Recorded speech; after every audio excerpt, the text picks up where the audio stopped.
Ժողովուրդ օրաթերթը գրում է. Անդրանիկ Քոչարյանն լրատվամիջոցների բացահայտումներ է մեջ բերել, ըստ որոնց Երևանի փոխքաղաքապետ ՔՊ վարչության անդամ Արմեն Բամբուխչյանի 71-ամյա հայրը 40 հեկտար հող է ձեռք բերել Արմավիրի մարզում, տեղցի այգիներ հիմնելու համար։ Անդրանիկ Քոչարյանը մինչ օրս չի զղջացել իր ներկայացրած Բամբուխչյանի որակմամբ ստերի համար։ Ժողովուրդ օրաթերթը գրում է. 2024 թվականի հունվար-դեկտեմբեր ամիսներին Հայաստանի տնտեսական ակտիվության ցուցանիշը նախորդ տարվա նույն ժամանակահատվածի համեմատ աճել է 8%-ով։ Ժողովուրդ օրաթերթը ուսումնասիրելով Help Corday մասնագիտական կայքը արձանագրեց, որ դատավոր Վահե Դոլմազյանի հեղինակությունը խայտառակ ցածր է։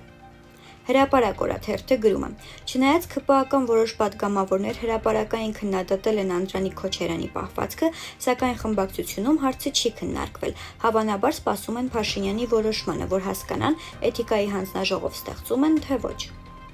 Օրաթերթը գրում է. Չնայած խորհրդարանը 3 ամբողջությամբ ընդունեց Եվրաքվ-ի նախագիծը ԵՄ-ին անդամակցելու գործընթաց սկսելու մեկնարկի մասին, իշխանական աղբյուրները վստահեցնում են, որ նախագիծը կգործարկվի ըստ նպատակահարմարության։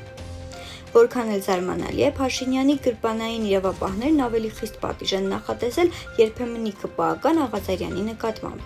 Որոշել են նրա նկատմամբ քրեական վարույթի ընթացքում տնային կալանք որոշում կայացնել, իսկ Երևանի նախկին քաղաքապետ ՀՀԿ-ական անդամ Տարոն Մարգարյանի դեպքում հավանաբար կկիրառվի վարչական վերահսկողություն, գրում է Հրապարակ օրաթերթը։ Օրաթերթը նաև գրում է. Աշոտյանի վերաբերյալ քրգործով դատական նիստին խափանման միջոցի պայմանները դատարանը փոքր-ինչ բարելավվել է։ Նրան տեսակցելու թույլտվություն են ստացել նաև իր գործընկերները, ՀՀԿ-ական գործադիր մարմնի անդամները, բացի Կարեն Ավագյանից։ Փաստ օրաթերթը գրում է. Ներքին գործերի բնագավառում միջին մասնագիտական կրթական ծրագրերի ուսումնասիրության նվազագույն տևողությունը կկրճատվի։ Օրաթերթի տեղեկություններով Հայաստան-Իրան դաշինքը կարող է զսպել Մեծ Թուրանի ծրագիրը։ Այս եւ այլ լուրերին կարող եք ծանոթանալ Օրագիր Նյուզ կայքում։